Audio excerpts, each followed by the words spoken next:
اپنے گھروں میں حرام پیسے لانا تو بند تو کرو، پھر برکتی ہوگی۔ ایک طرف سے حلال بھی کما رہے ہو، اس کے ساتھ حرام کو ملا کر سارا بیڑا غرق کر رہے ہو۔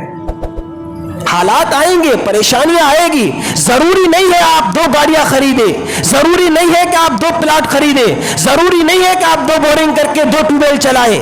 ایک چلاؤ لیکن حلال کا ہو، ایک دکان ہو لیکن حلال کی ہو، سود پر پیسے لیے ہوئے نہ ہو، ایک کاروبار ہو لیکن حلال کا ہو، اس میں برکت ہوگی۔ اور اگر حرام کا ایک ہوگا، اگر حلال کا ایک ہوگا اور حرام کے 100 ہوں گے، اس حرام سے بہتر ہے جو 101 چل رہا ہے آپ کے پاس۔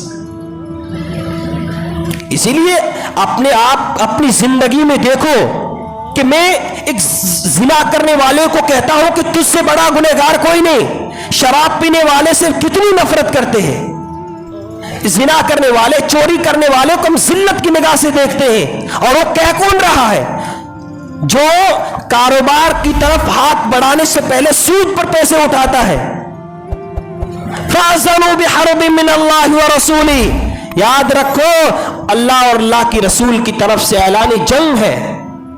ہم اللہ اور اللہ کے رسول کی طرف سے اعلان جنگ ہو رہا ہو اور ہم کاروبار کے لیے جائیں، ہم بزنس کے لیے جائیں اور پھر یہ سمجھے کہ ہمارا کاروبار بڑھ جائے گا، ہماری دکان بڑھ جائے گی، پھر کبھی گھر میں برکتیں نہیں آئے گی، پھر کبھی گھر میں سکون نہیں آئے گا، پھر گھر میں کبھی آپ کی اولاد فرما بردار نہیں ہوگی۔ اسی لیے اپنے مال کو پاک کیجئے، صدقہ اور خیرات نکال کر اپنے مال کو پاک کیجئے، اور جتنا اللہ کے راستے میں آپ دو گے اس سے آپ کا مال پاک ہوگا۔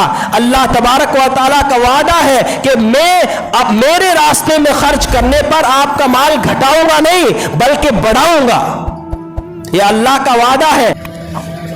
اسی لیے یہ عہد کر کے اٹھیں، یہ باتیں صرف سننے سنانے کے لیے نہیں ہے بلکہ اس کو اپنی زندگی میں اتارو۔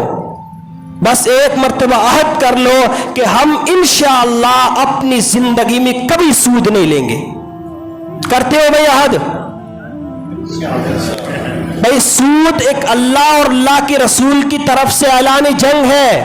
اتنا بڑا کوئی گناہ نہیں ہے جتنا بڑا سود گناہ ہے۔ وقتی طور پر آپ کو فائدہ نظر آئے گا لیکن آخرت میں خسارہ ہے، دنیا میں بھی خسارہ ہے اور آخرت میں بھی خسارہ ہے۔